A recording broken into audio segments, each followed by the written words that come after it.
என் அன்பு செல்லுமே, இந்த உலகத்தில் பணம் இருப்பவரை மக்கள் கடவுளாக பார்ப்பார்கள்.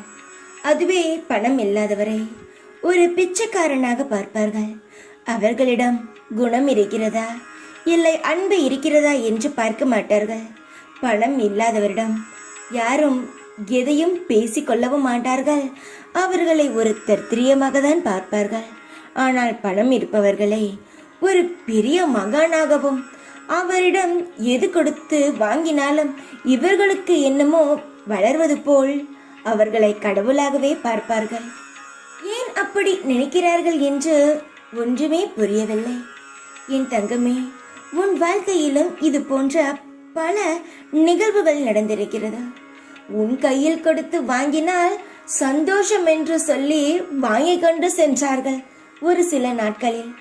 ஆனால் இப்பொழுது உன் கையில் வாங்கினாலே விளங்காது, உன்னுடைய முகத்தில் முழித்தாலே சரி இருக்காது அந்த நாள் என்று சொல்லி உன்னை ஒதுக்கி வைக்கிறார்கள்.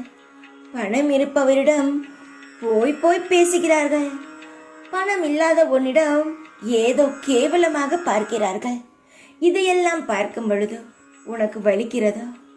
உனக்கு என்ன பயம் தெரியுமா? எல்லாரும் கீழே இருந்து மேலே சென்று பெரியாளாக மாறி இருப்பவரை நான் பார்த்திருக்கிறேன். ஆனால் நான் பெரியாளாக தான் இருந்தேன். என்னுடைய காலமோ நேரமோ தெரியவில்லை. நான் இப்படி கீழே வந்து விழுந்து விட்டேன். நான் திரும்பவும் மேலே ஏறி என்னுடைய பழைய வாழ்க்கையை நான் அடைவேனா என்று உனக்கு சந்தேகம். சந்தேகம் எதற்கு? காலம் சுற்றி கொண்டே இருக்கிறது. அதில் உனக்கும் இந்த ஒரு மனக்கவலையான நிகழ்வுகளும் நடந்து விட்டது. கவலை வேண்டாம். யார் உன்னை உதாசீனமோ தர்த்திரியமோ என்ன பேர் சொல்லி உன்னை கூப்பிட்டாலும் காதில் வாங்காதே. அவர்களுக்கு நீ மரியாதை கொடுக்க கொடுக்கதான் உனக்கான மரியாதை குறைந்து கொண்டே இருக்கிறது. நல்லவர்களுக்கு கூட உன்னை கேவலமாக பேசியவர்களும் உன்னை இழிவாகவும் கேவலப்படுத்தி பேசியவர்களுக்கும் நீ எந்த ஒரு நிமிடமும் மரியாதை கொடுக்க வேண்டும் என்ற அவசியம் கிடையாது. எந்த கடவுளும் அந்த மாதிரி எல்லாம் சொன்னது கிடையாது. ஒதுங்கதான் சொல்லி இருக்கிறேனே தவிர உன்னை அவரிடம் பேசு, அப்பொழுதுதான் நல்லது என்று நான் எப்பொழுதும் சொன்னது கிடையாது. மரியாதை இருக்கும் இடத்தில் நீ தாராளமாக இருக்கலாம்.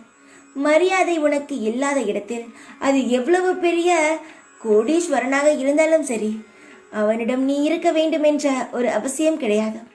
இன்று அவன் பக்கம் காத்து வீசுகிறது என்றால் நாளை உன் பக்கமும் காத்து பலமாக வீசும்.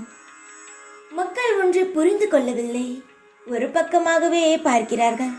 காசு என்ற ஒன்றை மட்டுமே பார்த்துதான் பழகிறார்கள். ஆனால் ஒரு மனிதன் நடிக்கிறானா? அவன் உண்மையானவனா? அன்பானவனா? யாரையும் ஏமாற்றாமல் பழகிறானா என்று பார்ப்பது கிடையாது.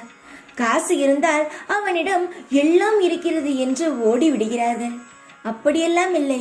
காசு வந்தால் நன்றாக அன்பாக பேசுபவனும் இருக்கிறார்கள். காசு வந்தால் திமிராகவும் அகந்தையாகவும் மாறக்கூடியவர்களும் இங்கு இருக்கிறார்கள். அது யாரும் புரிந்து கொள்ளவில்லை. புரிந்து கொள்ளும் நேரம் வரும். பணம் என்றால் என்ன, அன்பு என்றால் என்ன என்று புரிந்து கொள்ளும் நேரம் வரும் பொழுது உன்னை இலக்காரமாக பேசியவர்கள் வருந்துவார்கள். அந்த நேரம் நீ மிகப்பெரிய ஆளாக மாறுவாய். உன்னை ராஜாவாகவும் உன்னை ராணியாகவும் நான் வாழ வைப்பேன். இழந்ததை நினைக்காதே. போனது போகட்டும். வருவது உனக்கு நிலைத்திருக்கட்டும். தைரியமாக இரு. யாரை பற்றியும் யோசிக்காதே.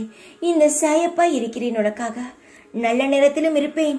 உனக்கு கெட்டது நடந்தாலும் உன் கூட இருப்பேன். உன்னை ஒவ்வொரு நொடியும் பாதுகாத்து வழி நடத்தி கொண்டே இருப்பேன். எப்பொழுதும் உன் கூடவே தான் இருப்பேன். ஓம் சாய்ராம்.